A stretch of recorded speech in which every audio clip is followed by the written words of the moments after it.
Selamat pagi, semangat pagi. Kita bertemu lagi dalam Sapaan Firman Umum GKI Ngupasan.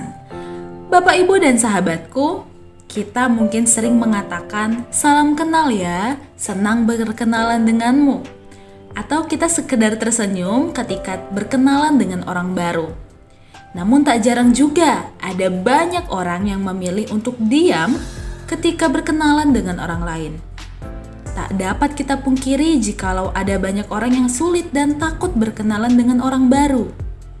Bukan hanya itu, berbicara tentang mengenal, mungkin kita tidak berani berkata, "Aku mengenalmu," kepada orang yang bahkan sering bersama-sama dengan kita. Itulah mengapa mengenal bukanlah proses sekali jadi, melainkan proses yang terjadi secara terus-menerus seiring kita membangun relasi.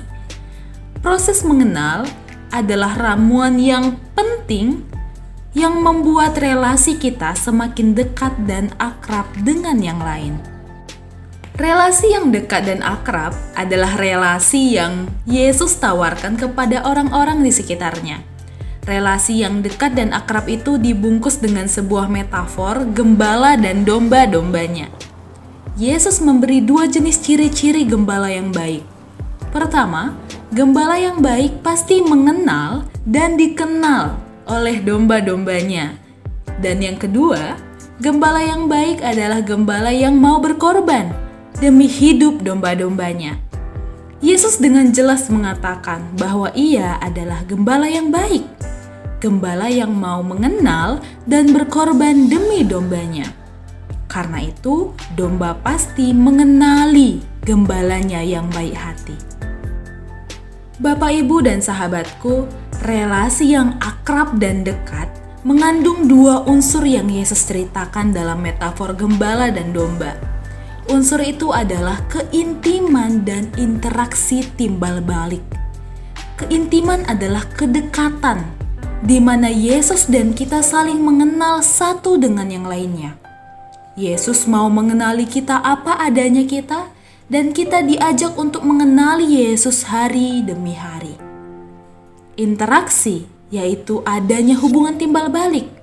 Ketika kita sudah saling mengenal, maka tak jarang di antara kita pasti ingin berkorban bagi mereka yang kita kenal. Hubungan timbal balik ini bukanlah hubungan utang budi ataupun tuntutan. "Aku sudah baik, maka kamu harus baik." Tidak, bukan seperti itu. Timbal balik di sini adalah sikap hati yang dengan tulus ingin memberi yang terbaik kepada Tuhan ataupun orang lain yang sudah kita kenal. Begitu juga sebaliknya. Bapak, Ibu, dan sahabatku, keintiman dan interaksi timbal balik adalah dua unsur yang membangun relasi akrab dan dekat antara kita dengan Tuhan ataupun sesama. Relasi akrab dan dekat adalah kebutuhan setiap manusia yang sangat penting. Ada 3 alasannya. Seseorang yang memiliki relasi yang akrab, ketika mengalami stres dan depresi, maka ia akan menemukan tempat untuk berbagi dan menenangkan diri. Kedua, relasi yang akrab dan dekat akan membantu kita menemukan makna hidup kita di tengah-tengah dunia. Dan yang ketiga, orang yang memiliki relasi yang akrab punya ruang aman atau safe space.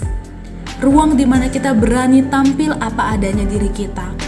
Berani hadir dengan segala kekurangan dan kelebihan kita, dengan segala keberhasilan dan kegagalan kita. Ruang aman.